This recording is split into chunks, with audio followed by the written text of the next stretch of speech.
आता बघूया टॉप 9 शहरांच्या बातम्या। नाशिकमध्ये सिंहस्थ कुंभमेळा लोगो डिझाईन स्पर्धेला देशासह विदेशातून सुद्धा मोठा प्रतिसाद। स्पर्धेमध्ये 3000हून अधिक नोंदी प्राप्त, तर यामध्ये 70 नोंदी आंतरराष्ट्रीय स्तरावरून कुंभमेळा प्राधिकरणामार्फत 20 डिसेंबर ते 20 नोव्हेंबर दरम्यान या स्पर्धेचं आयोजन करण्यात आलं होतं। नाशिकच्या रामकुंड परिसरातील घाटांची संख्या वाढवली जाणार, तर कुंभमेळा दरम्यान कोटींच्या घरात भाविक नाशिकमध्ये येण्याची शक्यता, त्यामुळे घाटांची संख्या वाढवली जाणार असल्याची माहिती। दीक्षाभूमीचा सिंगापूर दुबईच्या धर्तीवर विकास करण्याच्या दृष्टीनं कामाला सुरुवात। डिझाईन तयार करण्यासाठी तज्ञ कंत्राटदारांकडून निविदा मागवल्या। डिझाईन अंतरिम झाल्यावर ग्लोबल टेंडर काढून दीक्षाभूमीला ग्लोबल स्वरूप दिलं जाणार।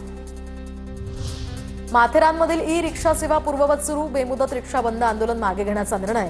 रिक्षा चालकांना ई रिक्षा चालवण्याचा परवाना मिळावा यासाठी ई रिक्षा बंदचा निर्णय घेण्यात आला होता, मात्र आता हा बंद मागे घेण्यात आला। कोल्हापूर ते मुंबईसाठी आता दिवसभरात 2 सत्रांमध्ये ही विमानसेवा सुरू होणार, तर 2 मार्चपासून संध्याकाळी सुद्धा मुंबईहून कोल्हापूरसाठी विमानानं जाता येणार।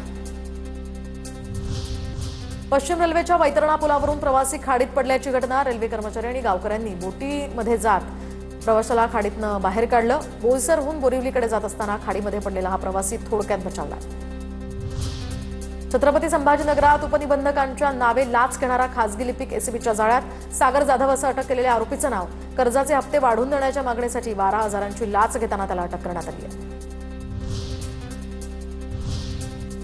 आता बघूया टॉप 9 जिल्ह्यांच्या बातम्या।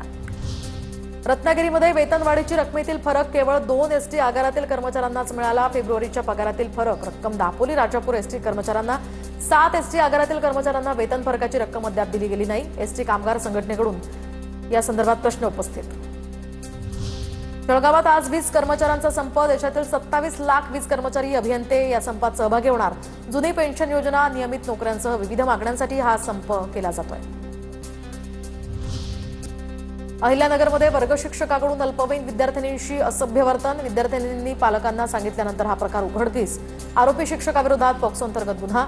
दरम्यान संबंधित शिक्षकाला पोलिसांकडून तात्काळ अटक। नेकनूर पोलिसांनी मारहाण केल्याचा आरोप केल्यानंतर बेपत्ता मुलीच्या नातेवाईकांवरच गुन्हा दाखल। नेकनूर पोलिसांकडून 7 जणांविरोधात शिवीगाळ, सार्वजनिक शांतता भंग केल्याप्रकरणी गुन्हा दाखल।